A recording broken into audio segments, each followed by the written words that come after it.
వారి ఈ ఆహ్వానాన్ని మన్నించి విచ్చేసిన మీ అందరికీ నా హృదయపూర్వక నమస్కారం. పెద్దలందరూ చాలా చక్కగా మాట్లాడారు. అసలు శ్రీనివాస్ గారు ముందు మాట్లాడడం అంటే సూర్యుడి ముందు క్రొవ్వొత్తులు వెలిగించినట్టుంటుంది.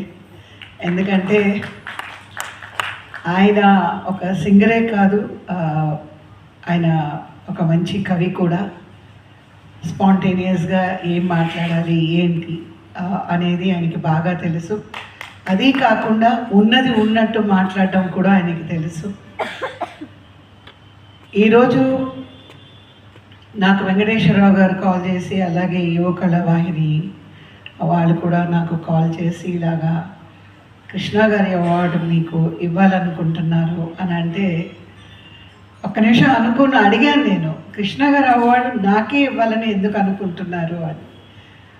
అంటే ఎంతోమంది హీరోయిన్స్ ఆయనతో యాక్ట్ చేశారు, కానీ నన్ను ఎన్నుకోవడంలోని ఏంటి అని అడిగితే, కొన్ని మీరు చేసిన పాటలు కానీ మీ ఇద్దరు కాంబినేషన్ కానీ చాలా చాలా బాగుంటుంది, సో మీకు ఇస్తే బాగుంటుందని మా అందరి అభిప్రాయం అని.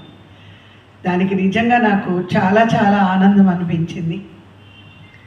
ఇందాక చుట్టాలున్నారు జాగ్రత్త సినిమాలోంచి 2 యుగళ గీతాలు పాడారు. కానీ అంటే గొప్ప చెప్పుకోవడం కాదు, అమ్మి ఓలమ్మి పాట అంత హిట్గా ఆ సినిమాలో ఏ పాట హిట్ అవ్వలేదు. ఎవరైనా చుట్టాలున్నారు జాగ్రత్త అంటే శ్రీదేవి కృష్ణ అని అనరు, కృష్ణ గారు కవిత అని అంటారు తప్ప ఎవరు కూడా శ్రీదేవి పేరు కూడా గుర్తురాదు. ఎందుకంటే మా ఇద్దరి క్యారెక్టర్స్ అంత మంచి క్యారెక్టర్స్. హిందీలోని తమిళంలోని చుట్టాలున్నారు జాగ్రత్త తీస్తున్నాము అని అంటే శ్రీదేవి క్యారెక్టర్కి అడిగినప్పుడు నా క్యారెక్టర్ నేను చేయను, నేను కవిత క్యారెక్టర్ అయితే చేస్తాను అని చెప్పి హిందీలో తమిళంలోని నా క్యారెక్టరు శ్రీదేవి చేయడం జరిగింది. అంటే ఒక నటికి కావాల్సింది ఏంటంటే పర్ఫార్మెన్స్.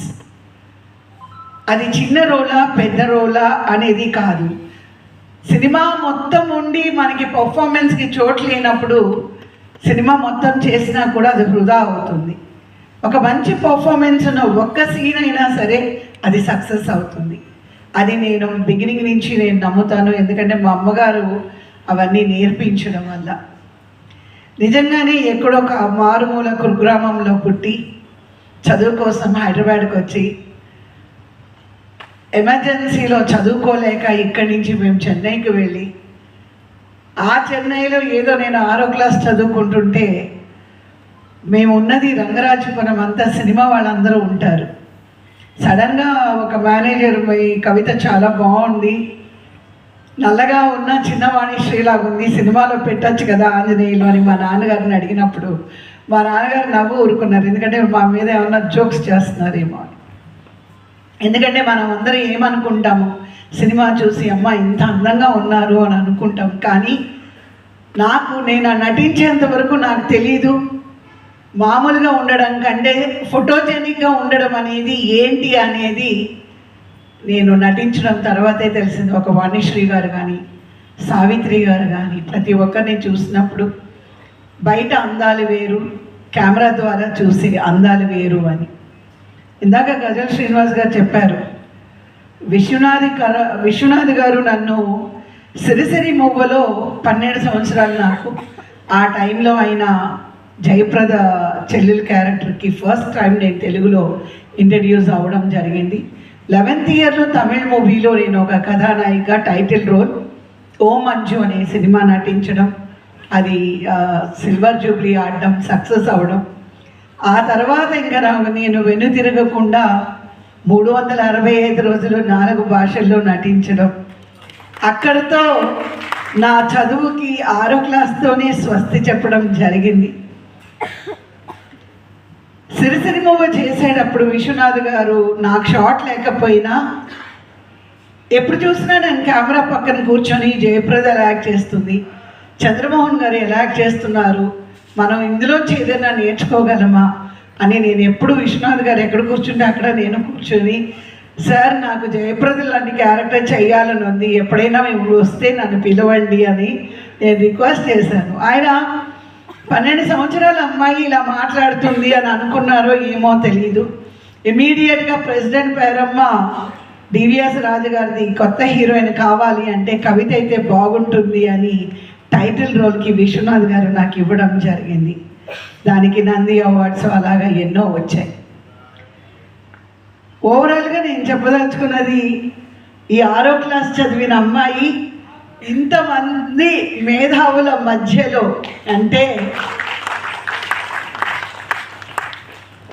ఒక డిస్ట్రిక్ట్ జడ్జి గారు కానీ, ఇక్కడున్న మేడం కానీ, ప్రతి ఒక్కరూ ఇంతమంది మేధావుల మధ్యలో నిజంగా నేను ఈ హానర్ నేను పొందుతున్నాను అని అంటే, శ్రీనివాస్ గారు చెప్పారు చూడండి ఇందాక, నాకు అది చాలా హార్ట్ టచ్గా వచ్చింది అనిపించింది. ఏంటంటే ఇంత గొప్ప వ్యక్తుల చేతుల మీదుగా ఈరోజు నాకు ఈ అవార్డు రావడం, ఇలాగ నాకు సన్మానం రావడం అనేది నేను నిజంగానే నేను అదృష్టంగా భావిస్తున్నాను. మీ అందరికీ పేరు పేరున నా హృదయపూర్వక కృతజ్ఞతలు తెలియజేసుకుంటున్నాను. ఎందుకంటే నిజంగానే ఒక న్యాయం అనేది ఒక న్యాయస్థానంలో ఉంటుంది. అటువంటి మీ చేతుల మీద నేను పొందడం అనేది నిజంగా పూర్వజన్మ సుకృతం అనుకుంటున్నాను. ఇకపోతే కృష్ణ గారి గురించి చెప్పాలంటే ఒక యుగం సరిపోదండి. ఆయనంత బంగారంలోనైనా మనం కల్తీ చూస్తాం, కానీ కృష్ణ గారిలో మాత్రం మనం ఆ కల్తీ చూడలేము. మేలిమి బంగారం అయినా. నేను చదువుకునేటప్పుడు కృష్ణ గారు అంటే ప్రాణం, ఒక అభిమానిని నేను చిన్నప్పటి నుంచి. ఎంత ఇష్టం అంటే కృష్ణ గారు అంటే, మోసగాళ్ళకు మోసగాళ్ళ సినిమా వెంకటేశ్వర థియేటర్లో ఆడేటప్పుడు మా నాన్నగారి స్నేహితులు ఆయన. మీరు నమ్మరు, వాళ్ళ 100 days ఫంక్షన్ చేసుకున్నారు. కానీ ఆ ఫంక్షన్ నేను విజయనగరంలో గారిని కలిసినప్పుడు అన్నాను, మీకు కాదు ఇవ్వాల్సింది, నేను 100 సార్లు చూశాను, అవార్డు ఏదో ఆ ఫంక్షన్ ఏదో నాకు చెయ్యాలి అని జోక్ చేసేదాన్ని.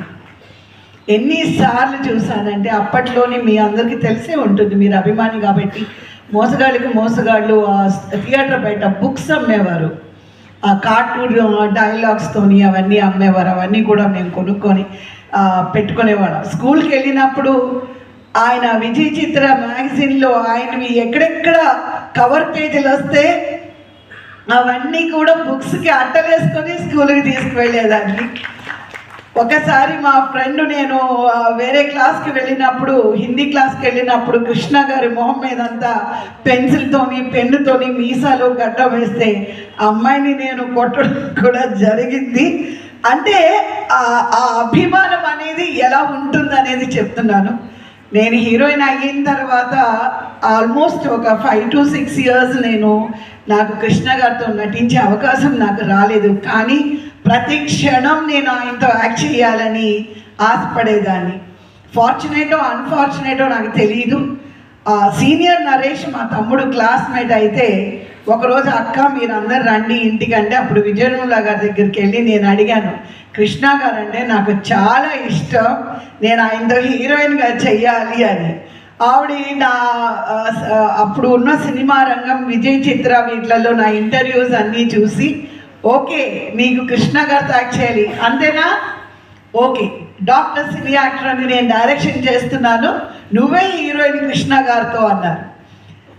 అంతే అడిగాను, కానీ ఓడుకున్నాను. అమ్మో నేను ఇప్పుడు కృష్ణ గారిని డైరెక్ట్గా చూడబోతున్నానా, చూస్తే నాకు టెన్షన్ అయిపోతుంది అని చెప్పి ఫస్ట్ డే నన్ను తీసుకెళ్ళి విజయనిర్మల గారు కృష్ణ గారికి పరిచయం చేసి, మీరంటే పిచ్చండి, మీరంటే తను పిచ్చ అభిమాని, సో మీతో యాక్ట్ చేయాలని నన్ను అడిగింది. సో కాబట్టి మీరు ఆ అమ్మాయితో చాలా కంఫర్టబుల్గా యాక్ట్ చేయాలి, ఎంకరేజ్ చేయాలి. యాక్చువల్గా చాలామందికి తెలీదు, కృష్ణ గారు మితభాషి. ఆయన నోట్లోంచి మాటలు రావడం అంటే మనం ఎదురు చూస్తూ ఉండాలి, ఎప్పుడు మాట్లాడతారా అని. డైలాగ్ ఒకటే నోరు తెరుస్తారు, కానీ మామూలుగా కృష్ణ గారు ఎప్పుడు మాట్లాడరు, చాలా మితభాషి ఆయన. అలాంటిది ఆయనతో నేను దగ్గర దగ్గర 18 సినిమాలు హీరోయిన్గా నటించాను. ఇంకొక గొప్ప విషయం మీ అందరి ముందు షేర్ చేసుకోవాలనుకుంటున్నాను. ప్రపంచంలో ఏ హీరో కూడా నా సినిమా అట్టర్ ఫ్లాప్ అవుతుంది, అట్టర్ ఫ్లాప్ అని ఎవ్వరు ఏ హీరో ఇంతవరకు చెప్పే ధైర్యం లేదు. కృష్ణ గారికి మాత్రమే ఉంది. అడవి సింహాలు అని చెప్పి అప్పట్లో 4 కోట్ల బడ్జెట్ అది. నేనేమో 50 లక్షల బడ్జెట్లో బందిపోటు రుద్రమ చేశాను. నాకు ప్రొడ్యూసర్కి పెద్ద గొడవ అయింది. కృష్ణ గారి సినిమాతోని, రాఘవేంద్రరావు గారి సినిమాతోని మన సినిమా మీరు ఎలా పోటీగా రిలీజ్ చేస్తారు అని. మన సినిమానే హిట్ అవుతుంది కవిత, నువ్వు వర్రీ అవ్వదు. అప్పుడు నేను చెప్పింది చేస్తా అని సెట్లో కృష్ణ గారితో షూట్ అనమాట. ఏడుస్తున్నాను మార్నింగ్ నుంచి. ఆ రోజు 2 సినిమాలు మార్నింగ్ 7 o'clock షో. నేను 6:30, 7 అంతా నేను షూట్స్కి వెళ్ళి బయట కూర్చొని ఏడుస్తున్నాను నేను. మా అమ్మగారు అన్నారు, ఎలా జరిగితే అలా జరుగుతుంది అంటే, లేదమ్మా మంచి సినిమా, నేను కష్టపడి చేశాను, ఫస్ట్ యాక్షన్ మూవీ నాది, కృష్ణ గారి సినిమాతో ఎట్లా వేస్తారు, అది పెద్ద సినిమా, నాది చాలా చిన్న సినిమా అంటే, పర్వాలేదు నువ్వేం వర్రీ అవ్వకు, ఆడితే ఆడుతుంది లేకపోతే లేదు, మనం ఎప్పుడూ కష్టపడి పని చేయాలి, సక్సెస్ అనేది దేవుడు కుదిలేయాలి. కరెక్ట్గా కృష్ణ గారు కారు దిగొచ్చారు. ఎప్పుడూ మాట్లాడిన వ్యక్తి తిన్నంగా నేను కూర్చున్న దగ్గరికి వచ్చి, కవిత నీ సినిమా హిట్, నా సినిమా ఫట్ అన్నారు ఆయన. నేను సార్ సార్ సార్ ఏమంటున్నారంటే, అయిపోయిందమ్మా అడవి సినిమా బాక్స్లోనే సాయంకాలానికి ఇంటికి వస్తాయి, నువ్వు సక్సెస్, ఆల్ ది బెస్ట్, నీ సినిమా సక్సెస్. ఆ ధైర్యం ఎవరికి ఉంది మీరు చెప్పండి? అలా చెప్పగలరా? ఏ హీరోయినా చెప్తారా? చెప్పరు. అది కృష్ణ గారు కాబట్టి చెప్పారు. నిజంగానే నా సినిమా ప్లాటినం జూబ్లీ ఆడిందండి. ఆయన నోటి చలవ అది. నిజంగానే 50 లక్షలు ఖర్చు పెట్టిన మహేంద్ర గారు ఆయన దగ్గర 5-6 కోట్లు ఆయన సంపాదించారు. అది నేను ఆ కృష్ణ గారిని ఆ విషయంలోని మంచి అని మాట్లాడి ఒక మంచి మనస్తత్వం ఉన్న ఒక గొప్ప హ్యూమన్ బీయింగ్ ఆయన. అది కాకుండా ఎవరైనా ప్రొడ్యూసర్ సార్ బ్యాలెన్స్ డబ్బులు నేను ఇవ్వలేకపోతున్నాను, ఫైనల్ షెడ్యూల్ ఉంది అంటే ఎదురు డబ్బులు ఇచ్చి ఆ షెడ్యూల్ కంప్లీట్ చేయమని చేసే హీరో ఎవరైనా ఉన్నారు అని అంటే అది ఏకైక హీరో కృష్ణ గారు. అటువంటి గొప్ప వ్యక్తి మన మధ్యలో ఈరోజు భౌతికంగా లేకపోయినా మనందరి మనసులో ఈరోజు చూడండి ఇంతమంది కృష్ణ గారి గురించి మాట్లాడారు. అందరి మనసుల్లో ఈ భూమి ఉన్నంత వరకు కృష్ణ గారు ఉంటారు, ఉండాలి కూడా. అటువంటి ఒక కృష్ణ గారితో ఈ నాలాంటి ఒక పిచ్చి అభిమాని నటించడం, ఆయన అవార్డు నేను తీసుకోవడం అనేది నేను అదృష్టంగా భావిస్తున్నాను. మరొక్కసారి ఆలాపన ఆర్గనైజర్స్ వెంకటేశ్వరరావు గారికి మనస్ఫూర్తిగా నన్ను సెలెక్ట్ చేసుకున్నందుకు కృతజ్ఞతలు తెలియజేసుకుంటున్నాను. అలాగే శ్రీనివాస్ గారు కొంచెం నా గురించి ఎక్కువ చెప్పారు. నేను అంత పెద్ద నటిని కాదండి, నేను చాలా చిన్న నటిని. అయినా కూడా ఇంత గౌరవం నాకు దక్కినందుకు మరొకసారి కృతజ్ఞతలు తెలియజేసుకుంటూ సెలవు తీసుకుంటున్నాను. నమస్కారం.